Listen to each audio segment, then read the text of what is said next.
लेकिन हम यहाँ पे कंप्यूटर की भाषा में बात करें तो कंप्यूटर के जितने भी मशीन के साथ जो भी मशीन आते हैं, उनमें से कौन सा हार्डवेयर है कौन सा सॉफ्टवेयर है, पहले हम इसके बारे में आज बात करेंगे। तो आज हम बात करने जा रहे हैं कि हार्डवेयर और सॉफ्टवेयर के कौन कौन से टूल्स होते हैं।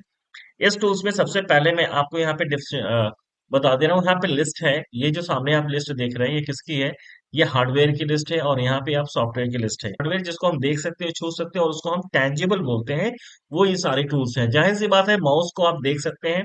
एग्जाम्पल हम स्टार्ट करते हैं, माउस के बारे में देखते हैं। तो माउस को हम देख सकते हैं छू सकते हैं, तो ये हमारा हार्डवेयर है। कीबोर्ड को भी आप देख सकते हैं छू सकते हैं, ये भी हार्डवेयर है। स्पीकर देख सकते हैं छू सकते हैं, कैबिनेट देख सकते हैं छू सकते हैं। अच्छा, कैबिनेट के बारे में बता दूं, कैबिनेट क्या होता है? कैबिनेट जो होता है, जो इसमें ही आपका मदरबोर्ड लगा होता है। ठीक है, इसमें मदरबोर्ड लगा होता है, इसमें आपके मदरबोर्ड में ही सारे टूल्स लगे होते हैं, सारे चिप वगैरह लगते हैं। तो जो चिप वगैरह होता है वो सारे भी क्या होते हैं, वो भी आप देख सकते हैं छू सकते हैं निकाल सकते हैं। तो उन सारे डिवाइस को जिसको आप देख सकते हैं छू सकते हैं निकाल सकते हैं रख सकते हैं, उसको हम हार्डवेयर कहते हैं। तो ये सारे हार्डवेयर में आते हैं। माइक भी जिसमें आप बोलते हो वो भी क्या है, वो भी एक हार्डवेयर ही है, जिसको देख सकते हो छू सकते हैं। प्रिंटर जहां से आप प्रिंट करते हो, तो वो पूरा मशीन ही आप उठा सकते हो कहीं रख सकते हो, तो जाहिर सी बात है उसको देख सकते हो छू सकते हैं, वो भी हार्डवेयर हो गया। रैम, रैम जिसकी बात हम करते हैं, जो कि क्या होता है, ये क्या होता है आपका मेमोरी का पार्ट होता है। जिसको आप क्या करते हैं, कभी कभी पता चल रहा है आपके पास सिर्फ 2 जीबी रैम है, तो आप उसे क्या करते हो, उसको आप एक्सटेंड कराते हो, आप उसको जो है 8 जीबी रैम करवा लेते हो, आप उसको 16 जीबी रैम करवा लेते हो। तो वो कैसे होता है, वो आप वो रैम सिस्टम में से निकालते हो और फिर उसकी जगह दूसरा रैम लगाते हो। तो कैसे लगा रहे हो, क्योंकि आप उसको उठा ले रहे हो। उठा क्यों ले रहे हो, क्योंकि आप उसको देख रहे हो छू सकते हो। तो ये भी क्या हुआ, ये भी एक हार्डवेयर का ही पार्ट है। देन डेस्कटॉप, जाहिर सी बात है जो मॉनिटर जो होता है, जो कंप्यूटर रखा होता है, उसको भी आप उठा के कहीं रख सकते हो। तो जाहिर सी बात है छुओगे तभी तो आप उसको रखोगे। तो जब आप छू लिए तो उसका मतलब क्या हुआ, दैट इज वो हार्डवेयर हो गया। And then hard disk, hard disk क्या होता है, जो कि ये स्टोरेज डिवाइस होता है, जिसको हम क्या कर सकते हैं, चाहे वो हार्ड डिस्क हो, पेन ड्राइव हो, सीडी हो, डीवीडी हो, फ्लॉपी डिस्क हो, एसएसडी हो, जो भी चीजें आपने देखा था, जो मैंने आपको जब डिवाइस पढ़ाया था, इनपुट डिवाइस और आउटपुट डिवाइस, तो वहां पे मैंने आपको बताया था कि ये सारे क्या होते हैं, ये सारे के सारे हार्डवेयर ही होते हैं। ठीक है। और फिर एक होता है मदरबोर्ड, जैसे मैंने बताया मदरबोर्ड ही क्या होता है, इस मदरबोर्ड पे ही सारे के सारे जो है चिप वगैरह लगे होते हैं। तो उसको भी आप चेंज कर सकते हो, अलग कर सकते हो, उसको भी आप हटा सकते हो, चेंज कर सकते हो। तो ये भी क्या होता है, ये भी एक हार्डवेयर ही है। तो ये जितने भी आप हार्डवेयर वाली लिस्ट में देख रहे हैं, इसके अलावा भी कई डिवाइस है जिसको आप देख सकते हैं छू सकते हैं, वो सभी के सभी हार्डवेयर डिवाइस होते हैं। अब आते हैं सॉफ्टवेयर। अब आप हमने बताया था सॉफ्टवेयर के बारे में, मैंने फीचर बताया था कि सॉफ्टवेयर को ना ही आप देख सकते हैं ना ही आप छू सकते हैं। ध्यान रखिएगा, ना ही देख सकते हैं ना ही छू सकते हैं, सिर्फ महसूस कर सकते हो कि ऐसा कुछ है। ठीक है। तो फॉर एग्जाम्पल जैसे कि आपने सॉफ्टवेयर के बारे में मैंने बोला था, तो माइक्रोसॉफ्ट ऑफिस, ये माइक्रोसॉफ्ट ऑफिस क्या होता है, जैसे कि आप अपने सिस्टम में जब आप यूज करते हो वर्ड एक्सेल पावर पॉइंट, तो ये क्या है, ये एक सॉफ्टवेयर है।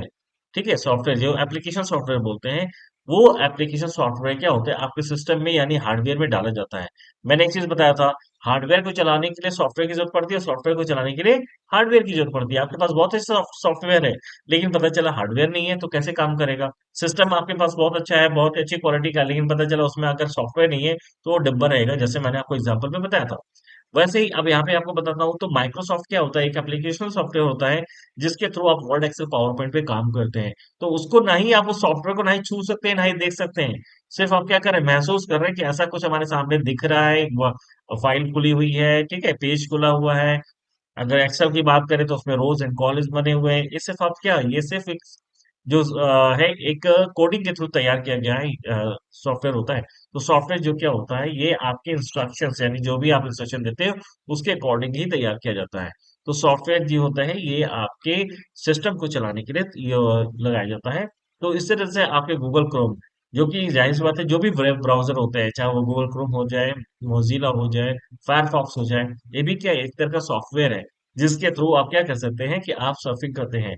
उसके बाद से आता है वर्ड प्रोसेसर। जो प्रोसेसर की बात करते हैं तो कई तरह के प्रोसेसर हम यूज करते हैं, तो इसी तरह से हमने वर्ड प्रोसेसर का यूज करते हैं। ठीक है, अक्सर आप सुनते होंगे कि जो है i3 है, ठीक है, कोर i5 है, डुअल कोर है, ये सारी चीजें क्या होती है, ये सारी चीजें आपने उसमें यूज करते हो। तो ये क्या होता है, कहीं आपको बाजार में मिलती नहीं है कि दुकान से क्या खरीद लिया है। ये क्या होता है, एक सॉफ्टवेयर होता है जो कि आपको कोडिंग करके यानी कोडिंग में आपको किस में देंगे, वो आपको सिस्टम में ही दी जाती है। क्लियर। उसके बाद से नोटबुक, नोटबुक भी क्या होता है, ये भी एक सॉफ्टवेयर होता है जिसमें आप अपने डेली रूटीन के कुछ अपने रूटीन लिख लेते हैं, कुछ काम आपको बहुत जरूरी है तो उसको आप उसमें लिख लेते हैं। लेकिन वो भी क्या एप्लीकेशन नहीं होता, वो सिस्टम में ही लिख सकते हैं, मोबाइल से ही लिख सकते हैं, उसमें नोटबुक होता है वो। और फोटोशॉप, फोटोशॉप क्या होता है, ये क्या था, नाम में ही लिखा हुआ है कि अगर आपको किसी फोटो को एडिटिंग करनी है, उसमें एडिट करना है, तो कुछ चीजें अच्छा करना है, तो आप उसके लिए क्या होता है, एक एप्लीकेशन आता है फोटोशॉप।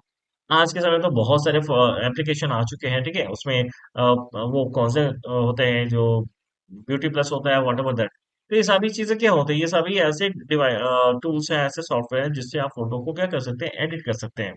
उसके बाद से आता है लाइनेक्स। तो जाहिर सी बात है, जो आप सॉफ्टवेयर अगर आपका कंप्यूटर चल रहा है तो वो किसी सॉफ्टवेयर के बेस पे ही चल रहा है। तो उसमें लाइनेक्स का है, आपने इसमें कई चीजें आपको पढ़नी पड़ती है, जब आप सॉफ्टवेयर की पढ़ाई करोगे तो उसमें कंपाइलर आता है, ठीक है, उसमें फिर वो टूल आता है, ये सारी चीजें आती है, जो असेंबलर आता है। ये सारी चीजें क्या होती है, ये भी क्या होता है, इन सब का पार्ट ही होता है। तो उसके बाद से एंड्रॉयड आता है। एंड्रॉयड जो आपका मोबाइल है, एंड्रॉयड वर्जन होता है किसी का, ठीक है, एप्पल में एंड्रॉयड नहीं होता है, एप्पल का अपना वर्जन है। तो ये एंड्रॉयड का उस लैपटॉप में भी एंड्रॉयड चलता है, आपके व्हाट्सएप चलाते हो ना, तो क्या है, एंड्रॉयड वर्जन है। तो एंड्रॉयड भी क्या है, कहीं आपको उठा के आप हाथ में नहीं दे सकते हो, ये भी क्या एक सॉफ्टवेयर है, कोडिंग के थ्रू बना हुआ है, इसको आप इंस्टॉल करते हो। उसके बाद से ऑपरेटिंग सिस्टम ओएस होता है, ठीक है, तो उसमें भी आपको कई तरह के ऑपरेटिंग सिस्टम आते हैं, i3 i5 i4, जो भी चीजें हैं, जो भी आपको यूज करना हो तो आप उसके हिसाब से जो है इंस्टॉल करवा लेते हो। उसके बाद से एंटीवायरस होता है, जो कि यूटिलिटी सॉफ्टवेयर बोलते हैं। यूटिलिटी सॉफ्टवेयर वो सॉफ्टवेयर होता है जो कि कंप्यूटर को सेव करने के लिए हम यूज करते हैं, जैसे कि डिस्क क्लीनअप हम अगर चलाते हैं अपने एक एक डिस्क को, आपके सिस्टम अगर वायरस आ जाएगा तो उसको हटाने के लिए या तो हम एंटीवायरस यूज करते हैं, नहीं तो फिर हम डिस्क क्लीनअप का यूज करते हैं। तो वो भी क्या होता है, वो एक तरह का सॉफ्टवेयर होता है जो आप अपने सिस्टम में रखते हैं और उसके अकॉर्डिंगली हम क्या करते हैं, अपने सिस्टम को सेव करते हैं। दोस्तों, इस तरीके से क्या होता है कि हम अपने सिस्टम को सॉफ्टवेयर के थ्रू जो है चलाते हैं, और यहाँ पे सॉफ्टवेयर को चलाने के लिए हमें हार्डवेयर की जरूरत होती है। अभी दोनों में वापस मैंने आपको ये सारे टूल्स दिखा दिए, हार्डवेयर में कौन से टूल्स होते हैं और यहाँ पे कौन कौन से टूल्स हम यूज करते हैं। आई होप सो आपको ये समझ में आया होगा। अगर आपको कहीं से भी कोई भी प्रॉब्लम हो तो प्लीज आप मुझे कमेंट बॉक्स में लिख सकते हैं। अगर कोई आपको चीजें नहीं समझ में आ रही हैं तो प्लीज आप मुझे जरूर कमेंट बॉक्स में लिखिएगा। So thanks for watching this video. Please take care of yourself and wish you all the best. And please don't forget to subscribe, like, share to this channel. That's techguru.com one. Thank you so much.